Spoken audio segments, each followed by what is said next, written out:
Hello friends, स्वागत है आप सभी का CBBCL आर्ट्स क्लासेस में। दोस्तों, समाजशास्त्र के एक और इम्पॉर्टेंट चैप्टर को आज के इस वीडियो में कवर करेंगे। चैप्टर का नाम है ग्रामीण समाज में विकास एवं परिवर्तन। आपको जानकारी के मुताबिक बता दें कि इसका जो पाँचवा लेसन है, पाँचवें लेसन में हम लोगों ने औद्योगिक विकास के बारे में चर्चा किया था। आज के इस वीडियो में हम लोग ये समझेंगे कि जो ग्रामीण समाज है उसका विकास कैसे होता है, उसमें परिवर्तन कैसे होता है, क्या क्या घटनाएं घटती हैं ग्रामीण समाज में, उसके बारे में आज डिटेल में चर्चा करेंगे। साथ साथ में आपको याद भी करवाएंगे, बस थोड़ा सा समझने की कोशिश करेंगे, आपको अच्छे से समझ में आ जाएगा। चलिए शुरुआत करते हैं। सबसे पहले दोस्तों आप यहाँ पे कवर करेंगे इम्पॉर्टेंट पॉइंट। इम्पॉर्टेंट पॉइंट में दो चीज़ कवर करेंगे। पहला आपसे यहाँ पे बन सकेगा सवाल बहुविकल्पीय और आपका अति लघु। तो आप एक पॉइंट याद करेंगे, दो टाइप के सवाल यहाँ से तैयार होंगे, ठीक है, बहुविकल्पीय और अति लघु दोनों, ठीक है। आगे देखिए, पहला सवाल दोस्तों कवर करते हैं, भारत में हरित क्रांति के जनक किसे कहा जाता है। तो आप सभी को अच्छे से पता होगा, डॉक्टर MS स्वामीनाथन को हरित क्रांति का जनक कहा जाता है। अभी हाल ही में इनकी मृत्यु हुई है। अगर आपसे विश्व का पूछ ले तो विश्व का ध्यान में रखेंगे नॉर्मन बोरलॉन्ग। नॉर्मन बोरलॉन्ग जो है ये विश्व के हरित क्रांति के जनक कहे जाते हैं। इसके बाद दोस्तों बात करते हैं अगला प्रश्न, हरित क्रांति का संबंध किस क्षेत्र से है। तो सभी जानते हैं हरित क्रांति जो है वो कृषि क्षेत्र से संबंधित है। अगला पॉइंट है, भारत में हरित क्रांति किस दशक में लागू किया गया था। तो दशक में पूछे 1960 से 1970 दशक हो जाएगा। इसके बाद भारत में ग्रामीण विकास के लिए मनरेगा किस समय लागू किया गया था। दोस्तों यहाँ पे जो डेट लिखा गया है ये नरेगा से मनरेगा हुआ था 2 फरवरी 2006 को। लेकिन अगर आपसे पूछ ले कि जो है मनरेगा या फिर आपसे पूछ ले कि जो है नरेगा, ठीक है, क्योंकि नरेगा का नाम ही मनरेगा हुआ है। तो अगर आपसे पूछे मनरेगा या नरेगा कब अधिनियम आया था तो आंसर होगा जो है 2005 में। यहाँ पे नोट करके मैंने लिखा है, आप इसको पूरा समझने की कोशिश करिए। सर्वप्रथम नरेगा 2005 में आंध्र प्रदेश से शुरू हुआ था। तो इसमें सबसे पहला क्या नाम था इसका, नरेगा, और फिर इसके बाद 2 फरवरी 2006 को इस नरेगा को मनरेगा बना दिया गया था, यानी गांधी जी को समर्पित कर दिया गया था। तो यहाँ पे आपको ध्यान में रखना है, अगर आपसे पूछता मनरेगा की स्थापना कब हुई थी, मनरेगा कब लागू हुआ था, तो जवाब होगा 2005 में। और आपसे अगर पूछेगा कि नरेगा से मनरेगा कब हुआ तो इसका जवाब होगा 2006 में, ठीक है। आगे बढ़ते हैं, अगले प्रश्न पे कवर करते हैं।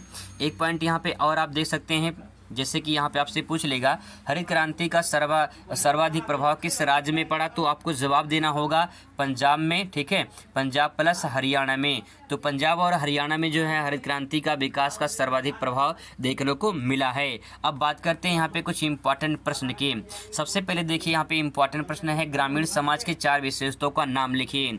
अगर आप गाँव में रहते हैं तो गाँव की विशेषता आप अच्छे तरीके से जानते हैं। जैसे यहाँ पे देखिए, ग्रामीण समाज में मुख्य व्यवसाय क्या होता है, कृषि होता है। आप सभी जानते हैं गांव में ज़्यादातर लोग क्या करते हैं, कृषि करते हैं। कृषि पे भी जो है उनका पूरा विकास टिका होता है, कृषि पे वो निर्भर होते हैं। तो ग्रामीण समाज जो होते हैं उनकी मुख्य विशेषता क्या हो जाएगी, वो कृषि क्षेत्र से या कृषि व्यवसाय से संबंधित होते हैं। दूसरा पॉइंट ले सकते हैं, ग्रामीण समाज में शहरी समाज की अपेक्षा सुविधाएं कम होती हैं। सभी लोग जानते हैं गाँव में सुविधा ज़्यादा होती है या फिर शहर में सुविधा ज़्यादा होती है। तो आपका जवाब होगा शहर में सुविधा ज़्यादा होती है। अगर आप मान लीजिए अगर शहर में सुविधा ज़्यादा नहीं होती तो गांव से लोग शहर में नहीं जाते। यही कारण है कि सुविधा होने के कारण लोग गांव से शहर में जाते हैं। तो गांव में सुविधा कम होती है, शहर में सुविधा ज़्यादा होती है। तीसरा पॉइंट ले सकते हैं, यह जातीय व्यवस्था के जो व्यवस्था होती है उसका अस्तित्व पाया जाता है। मतलब ये होती है, जैसे मान लीजिए आपका गाँव है और आपके उसी गाँव में जो है अलग अलग पुरवे बटे होते हैं और उन पुरवों में अलग अलग जाति के लोग रहते हैं। मान लो एक जाति ए है, एक जाति ए बी है, एक जाति ए सी है, एक जाति ए डी है। इस प्रकार से जाति जो है वो आपकी बटी होती है और एक ही गांव में जाति की भिन्नता जो है वहाँ पे पाई जाती है। वही बात यहाँ पे कहा गया है कि यहाँ जातीय व्यवस्था का अस्तित्व पाया जाता है। चौथा पॉइंट ले सकते हैं इसमें, संयुक्त परिवार ग्रामीण समाज में देखने को मिलती है। संयुक्त परिवार का मतलब ये होता है जिसमें कई सारे भाई बहन माँ बाप सब मिलकर जो है एक ही साथ में रहते हैं, उसे संयुक्त परिवार कहा जाता है। मतलब सिंपल सी बात है, अगर बंटवारा ना हो भाई भाई में तो उसे संयुक्त परिवार कहा जाएगा जब एक में वो रहेंगे, हालांकि शादीशुदा होना चाहिए। इसके बाद पांचवा ले सकते हैं, ग्रामीण समाज में जनसंख्या घनत्व देखने को मिलती है। बहुत सारे ऐसे क्षेत्र हैं जहाँ पे गाँव में भी जनसंख्या ज़्यादा देखने को मिलती है। बहुत सारे ऐसे क्षेत्र क्षेत्र जहाँ पे जनसंख्या कम देखने को मिलती है। तो यहाँ पे जो पॉइंट आपका आ जाएगा जनसंख्या घनत्व। जनसंख्या घनत्व का मतलब ये होता है कि एक ही क्षेत्र में 1 किलोमीटर एरिया में जितने व्यक्ति निवास करते हैं उसी को जनसंख्या घनत्व कहा जाता है। तो जनसंख्या का जो भार होता है, जनसंख्या का जो दबाव होता है एक ही क्षेत्र में, कुछ निश्चित क्षेत्र होता है उसी क्षेत्र में, तो उसे जनसंख्या घनत्व कहा जाता है। इसके बाद दोस्तों आपसे पूछ सकता है कि उदारीकरण से आप क्या समझते हैं, या फिर पूछ सकता है उदारीकरण की अवधारणा क्या है। तो यहाँ पे समझने की कोशिश करते हैं। अवधारणा का मतलब होता है थॉट, विचार क्या होता है, ठीक है। उदारीकरण से तात्पर्य नियमों या नियंत्रणों में ढील देने या फिर हटा लेने से है, जिससे आर्थिक विकास का बढ़ावा मिल सके। मैं आपको सिंपल से एग्जाम्पल से समझाता हूँ। जैसे मान लीजिए सरकार है, ठीक है, सरकार ने क्या किया, एक कंपनी है, ठीक है, कंपनी है, उस कंपनी में जो है कोई नियम लगाती है, ठीक, कंपनी के कुछ जो सरकार कुछ नियम होता है कि कंपनी जो है इतने कर्मचारी या फिर इतने मशीन या फिर जो है ये इतने जगह में होना चाहिए, तो उसका एक मापक होता है कंपनी के लिए। तो सरकार जो है उस पर टैक्स वगैरह जो लगाती है, अगर उस टैक्स को, ठीक है, सरकार उस टैक्स को कम कर दे या तो उसको हटा दे, तो उस प्रक्रिया को उदारीकरण कहा जाता है। वही यहाँ पे बात कही गई है, ठीक है। अब आपसे पूछ सकता है कि भूमि सुधार से क्या समझते हैं। देखिए भूमि सुधार का मतलब क्या है, यहाँ पे 2 पॉइंट है, पहला भूमि है, दूसरा सुधार है। सुधार का मतलब ये है, कहते हैं ना कि अपने बेटे को सुधार लो। अपने बेटे को इसलिए सुधार लो क्योंकि आपका बेटा बिगड़ गया है, ठीक है। तो अगर माँ बाप ऐसे कहते हैं कि भैया अपने बेटे को सुधार लो तो बेटा बिगड़ गया है, इसका मतलब दोस्तों ये है कि उसको सुधारने की ज़रूरत, उसमें कुछ कमियाँ दिखाई दे रही हैं। ऐसे यहाँ पे भूमि लिखा हुआ है, तो जो यहाँ पे मान लीजिए कोई भूमि है, उस भूमि पे कुछ ना कुछ समस्या है, या तो उत्पादन नहीं हो पा रहा है, या तो बाढ़ ज़्यादा आ रही है, या तो सूखा पड़ रहा है, या तो कुछ समस्या जरूर है। ऐसी प्रक्रिया में जो है उस भूमि को सुधारने की बात कही जा रही है। तो देखिए कैसे सुधार सकते हैं उसको। भूमि सुधार से तात्पर्य अन्य उपजाऊ को उपजाऊ भूमि बनाना होता है। आपके बहुत से क्षेत्र में, बहुत सारे गांव में देखेंगे कि वहां पे जो वस्तु होती है, वस्तु नहीं जो खेत होते हैं, बहुत सारे से खेत हैं अभी भी जो बंजर पड़े हैं। तो कहने का तात्पर्य है कि जो बंजर भूमि है उसे उपजाऊ बनाया जाए। उपजाऊ बन जाएगा, सुधार होगा कि नहीं होगा, बिल्कुल होगा, ठीक है। भूमि के स्वामित्व को इस प्रकार व्यवस्थित करना जिससे उसका अधिकतम उपयोग किया जा सके। मतलब ये है कि जो भूमि का मालिक होता है या जो भूमि के खुद के मालिक होते हैं या किसी दूसरे भूमि के काम करते हैं, उसको इस प्रकार से व्यवस्थित करना चाहिए जिसका जो है अधिक से अधिक उपयोग किया जा सके। मतलब जो बंजर वगैरह रहते हैं वो सब ना रहें, उस भूमि का ज़्यादा से ज़्यादा उपयोग किया जा सके। तो आप इसमें भूमि सुधार इस प्रकार से लिख सकते हैं। इसके बाद दोस्तों आपका प्रश्न आता है यहाँ पे, कृषक समाज क्या है, इसकी प्रमुख विशेषताएं क्या हैं। कृषक समाज क्या होता है इसके बारे में आपको बताना है। ये प्रश्न दोस्तों आपसे 4 नंबर का पूछा जाएगा। 2 पॉइंट लिखना है इसमें। एक तो कृषक समाज क्या है, दूसरा के जो है इसकी विशेषता क्या है। सबसे पहले देखिए रेडफील्ड के अनुसार, रेडफील्ड ने जो है परिभाषित किया है कृषक समाज को। तो इसमें क्या कहा है इन्होंने, देखिए जरा। कृषक समाज उन्हें कहा जाता है जो कृषि अपने जीवन यापन के लिए करते हैं। इनका उद्देश्य कृषि ही जीवन का आधार होता है। कितना बढ़िया सेंटेंस इन्होंने कहा है, समझने की कोशिश करिए। इन्होंने कहा है, रेडफील्ड ने कहा है कि कृषक जो होता है वो उस समाज को कहते हैं जो कृषि जो करता है अपने जीवन यापन के लिए करता है। आप ऐसे समझ लो, एक किसान है, ठीक है, ये जो किसान है, एक किसान क्या करता है, कृषि करता है अपने जीवन यापन के लिए, जो कृषि करता है, ठीक है, किसके लिए, अपने जीवन यापन के लिए। अपने जीवन यापन के लिए जो कृषि करता है वही कृषि करने वाला व्यक्ति कृषक समाज कहलाता है, ठीक है। अब यहाँ पे समाज शब्द है ना, तो समाज में केवल एक ही व्यक्ति नहीं रहता है, समाज में कई सारे लोग रहते हैं, ठीक है, कई सारे लोग रहते हैं, तभी समाज बनता है। लोगों से क्या बनता है, समाज बनता है। तो यहाँ पे किसान जो हैं यानी कृषक जो लोग हैं वो अकेला कोई व्यक्ति नहीं है, वहाँ पे कई सारे व्यक्ति हैं। तो कई सारे व्यक्तियों का जो एक समूह मिलता है तो समूह क्या कहेंगे, कृषक समाज कहेंगे, ठीक है। अब देखिए रेडफील्ड के अनुसार अगर आपका इनका नाम नहीं याद आता है तो आप ऐसे ट्रिक्स याद कर सकते हैं। यहाँ पे देखिए फील्ड लिखा है ना, फील्ड का मतलब क्या होता है, मैदान होता है या क्षेत्र होता है, ठीक है। अब देखिए मैदान में गांव के लोग रहते हैं, ठीक है, मैदान में गांव के लोग रहते हैं ना, या क्षेत्र में रहते हैं, तो हम कह सकते हैं मैदान में कौन रहते हैं, गांव के लोग रहते हैं। शहर में तो मैदान बहुत कम मिलते हैं आपको, लेकिन गांव में आपको ज़्यादा मिल जाएंगे। तो गांव में कौन रहता है, कृषक लोग रहते हैं, ठीक है। इस प्रकार से आप ट्रिक्स इनको आसानी से ऐड करके याद कर सकते हैं। अब सवाल है कि इनकी विशेषता क्या है, समझने की कोशिश करते हैं कि इनकी विशेषता क्या है।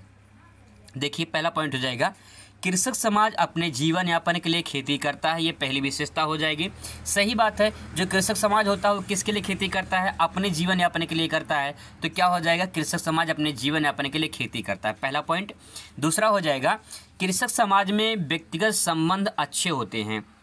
मतलब ये है, जो कृषक समाज होता है, इन समाज के लोगों की जो भावनाएं होती हैं, जो व्यवहार होता है, जो रिलेशनशिप होता है, जो संबंध होते हैं, वो बहुत अच्छे होते हैं और मजबूत होते हैं, टिकाऊ होते हैं। ऐसा नहीं कि जो है 2 दिन के लिए 4 दिन के लिए हो, हमेशा के लिए अच्छे रिश्ते अच्छे संबंध बने होते हैं।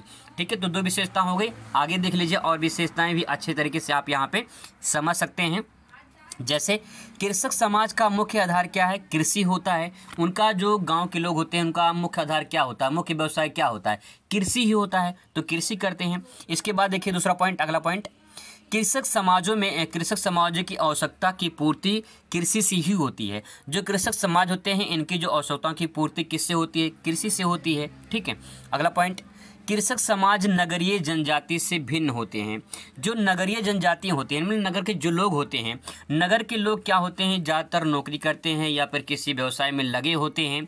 लेकिन गांव के लोग क्या होते हैं, इन जनजाति से जो नगरीय के लोग होते हैं उनसे अलग होते हैं, क्योंकि गाँव के लोग थोड़ा सा हट के होते हैं, कृषि करते हैं, तो थोड़ा अलग होते हैं, तो भिन्नता पाई जाती है। इस प्रकार से आप कृषक समाज के जो विशेषता हैं आप अच्छे से लिख सकते हैं।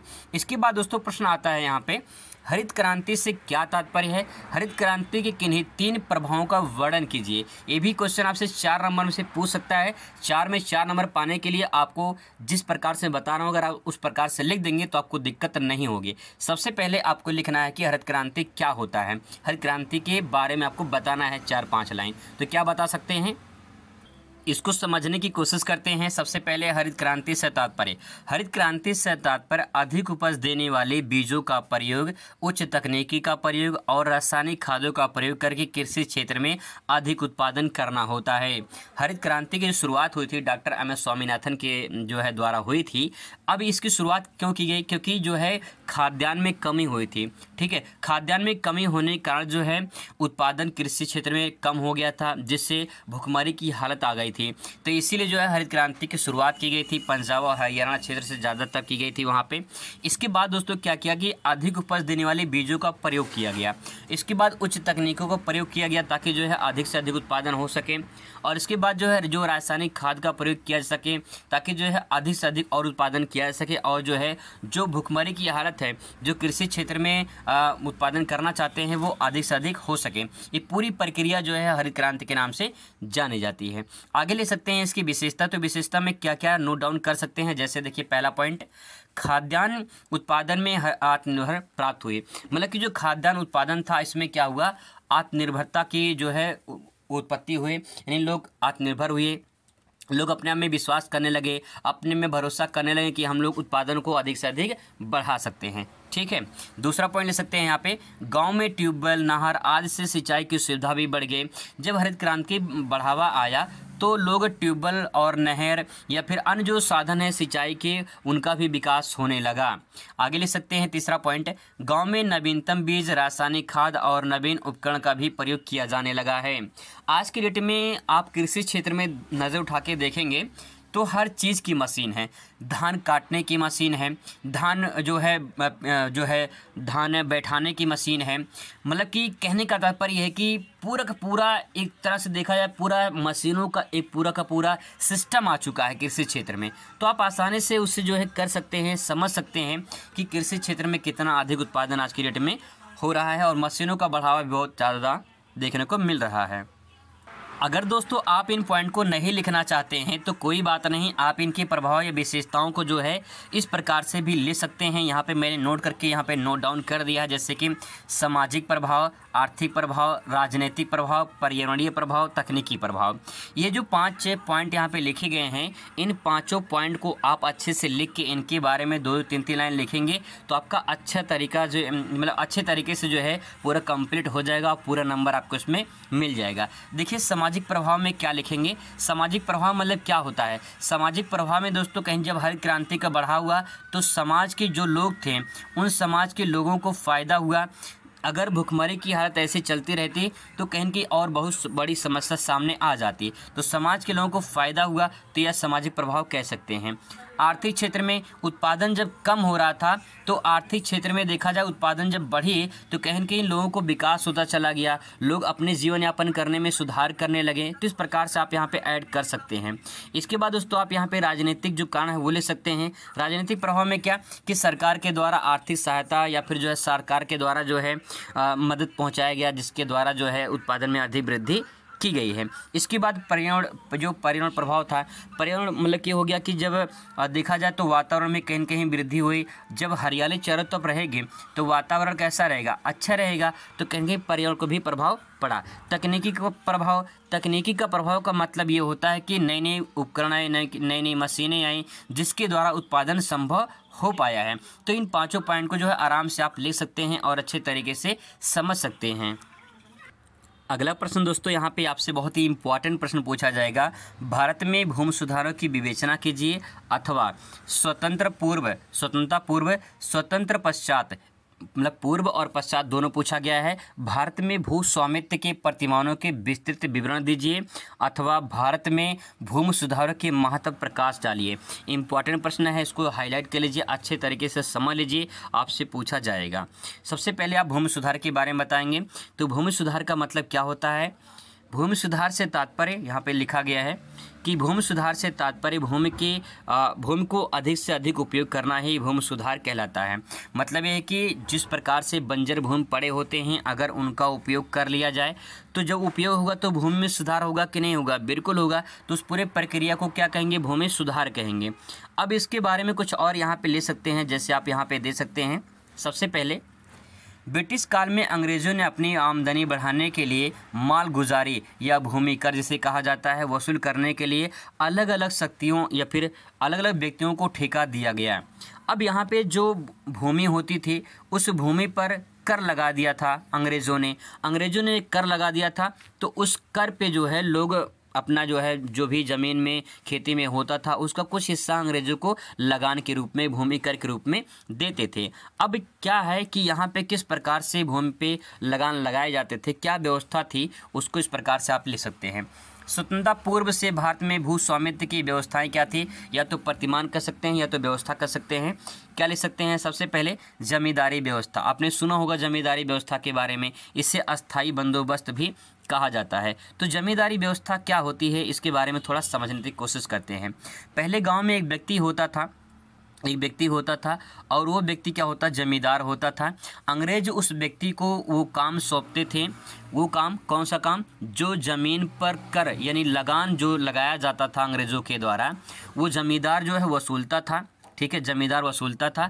जमींदार वसूल करके जो है कुछ हिस्सा जो है अपने पास रखता था और कुछ हिस्सा जो है अंग्रेज़ों को देता था। तो यही जमींदारी प्रथा चल रही थी, जमींदारी व्यवस्था चल रही थी। देखिए इसमें क्या ले सकते हैं? जमींदारी व्यवस्था को अस्थाई बंदोबस्त व्यवस्था भी कहा जाता है। जमींदारी व्यवस्था में भूमि का मालिक जमींदार होता था। जो भूमि का मालिक होता था वही क्या होता था? जमींदार होता था। जमींदार सरकार के लगान देता था। जो जमींदार होता है वो सरकार को लगान देता था और किसानों से मन चाहे लगान वसूल करता था। मतलब ये है कि जैसे मान लीजिए एक गांव है, इस गांव का जो ज़मीन है उस ज़मीन का मालिक कौन होता था? जमींदार ही होता था। गांव का मालिक जमींदार होता था और फिर गांव के लोग जो है उस पर खेती करते थे। जो उस पर खेती करते थे उसका कुछ हिस्सा जो है किसानों को देता था, कुछ हिस्सा जो है जमींदार अपने पास रखता था और फिर इसके बाद जो है उसका कुछ हिस्सा अंग्रेज़ों को देता था। इस प्रकार से एक चैन की तरह ये प्रक्रिया चल रही थी। लेकिन जमींदारी व्यवस्था में क्या होता था? किसानों से काम कराते थे, लेकिन किसानों से ज़्यादा काम कराने के बाद जो है उनका जो मूल्य होता था वो पूरा नहीं मिल पाता था। इसके बाद जो है नहीं मिल पाता था तो वो हमेशा गरीबी में ही रहते थे। जब किसी व्यक्ति को कोई भूमि की मतलब किसी भी पैसे की ज़रूरत पड़ती थी तो जमींदार के पास जाते थे। जमींदार उनको जो है ब्याज पे पैसा देता था। उनकी जो ज़मीन होती थी या फिर जो है उनके कुछ ज़मीन ज़्यादा जो भी उनके पास संपत्ति होती थी उस पे ज़मींदार जो है उनको पैसा देता था। अगर वो व्यक्ति पैसा नहीं दे पाता था तो उसके जो ज़मीन संपत्ति होती थी वो ज़मींदार उस पर कब्ज़ा कर लेता था। इस प्रकार ज़मींदारी प्रथा जो है पूरे समाज में चलती थी और ज़मींदार इस प्रकार से जो गरीबों के खेत वगैरह होते थे, ज़मीन होते थे, वो ज़मींदार हड़प लेता था। इस प्रकार ज़मींदार एक गाँव का पूरा मुखिया बन जाता था। ठीक है, इस प्रकार से ये प्रथा चल रही थी। कितनी घटिया प्रथा थी आप देख सकते हैं। ठीक है, आगे देखिए रैयत बाड़ी व्यवस्था। रैयत बाड़ी व्यवस्था क्या होती है जरा समझने की कोशिश करते हैं। रैयत बाड़ी को दक्षिण भारत में चलता था, यानी जो रैयत बाड़ी व्यवस्था है ये कहाँ चलता था? दक्षिण भारत में चलता था। दक्षिण भारत का मतलब जो है जो भारत का जो ये नीचे वाला हिस्सा है ना, ये वाला, ठीक है, भारत का ये वाला हिस्सा, इसे कहते हैं दक्षिण भारत। ये पूरा का पूरा जो बेल्ट है इसको कहते हैं दक्षिण भारत। तो दक्षिण भारत में रैयत बाड़ी व्यवस्था चलती थी। ठीक है, जो भाषा यहाँ की है रैयत बाड़ी वो यहीं की व्यवस्था है दक्षिण भारत की। तो दक्षिण भारत में चलता था। इस व्यवस्था में किसानों को संपर्क सीधा राज्य से होता था, यानी जो किसान होते थे इन किसानों का संपर्क किससे होता था? जो राज्य में जो शासन होता था डायरेक्ट उससे होता था। वो राज्य को लगान देते थे, टैक्स देते थे, जो भी कर देते थे वो सीधा किसको देते? राज्य को देते थे। ठीक है, राज्य में जो शासन होता था उसको देते थे। जब तक राज्य द्वारा लगान सरकार को मिलता था तब तक भूमि पर उसका स्वामित्व होता था, उसे काश्तकार भी कहते थे। यानी राज्य क्या करता था? राज्य का मतलब जो राज्य में सरकार होता था, ठीक है, वो राज्य क्या करता था? ज़मीन पे जो है लोगों को खेती करने की अनुमति देता था, लोग उस पर खेती करते थे। जब तक लोग उसको धन मतलब कि जो उसका लगान होता था, जब तक लगान देते थे तब तक वो खेती उस ज़मीन पर कर सकते थे। लगान देना बंद, खेती करना बंद। ये रैयत बाड़ी व्यवस्था थी। ठीक है, आगे देखिए महालवाड़ी व्यवस्था। महालवाड़ी व्यवस्था क्या है? यह व्यवस्था उत्तर भारत में चलती थी। अब उत्तर भारत का मतलब जो है उत्तर भारत में मतलब ऊपर वाला ही जो हिस्सा है यहाँ पे चलती थी। ऊपर वाला हिस्सा इस प्रकार से देखा जाए तो यहाँ पे जो है आपको देखने को मिलेगा ये पूरा का पूरा जो बेल्ट है ये है उत्तर भारत। ठीक है, ये उत्तर भारत है। तो उत्तर भारत में मालवाड़ी व्यवस्था चलती थी। इसमें मालगुजारी यानी लगान जिसे कहते हैं, कई गांव में समूहों के स्वामित्व से वसूल ली जाती थी, जिसे माहल कहा जाता था। मतलब ये है कि जो मालगुजारी जो होती थी, जो लगान होता था, वो कई गांव के समूहों को एक साथ वसूल लिया जाता था। जब एक साथ वसूल लेते थे तो उस प्रक्रिया को महाल कहते थे। ठीक है, जिसमें गांव का मुखिया होता था जो सभी किसानों का लगान एकत्रित करके सरकार को जमा करता था। जैसे मान लो एक गांव ये है, एक गांव ये है, एक गांव ये है, एक गांव ये है। ठीक है, अब सवाल ये है कि यहाँ पे जो गांव हैं, इन गांव का जो है एक मुखिया होता था। इन सभी गांवों का जो है एक मुखिया होता था। ये मुखिया क्या करता था? सभी गांवों का जो है लगान वसूल करके अपने पास इकट्ठा रखता था, और फिर जब इकट्ठा हो जाता था तो वो सरकार जो लगान आता था वो उठा के ले जाके सरकार को देता था, जो सरकार के द्वारा लगान लगाया गया था, यानी ब्रिटिश सरकार के द्वारा। ठीक है, तो इस प्रकार से प्रक्रिया जो यहाँ पे चल रही थी वो आप यहाँ पे दे सकते हैं। पूरी की पूरी प्रक्रिया यहाँ पे चल रही थी। अगर दोस्तों इसका PDF चाहिए तो PDF आपको मिल जाएगा टेलीग्राम पे, वहाँ से आप जो है डाउनलोड कर सकते हैं। मिलते हैं नेक्स्ट वीडियो में। Thanks for watching.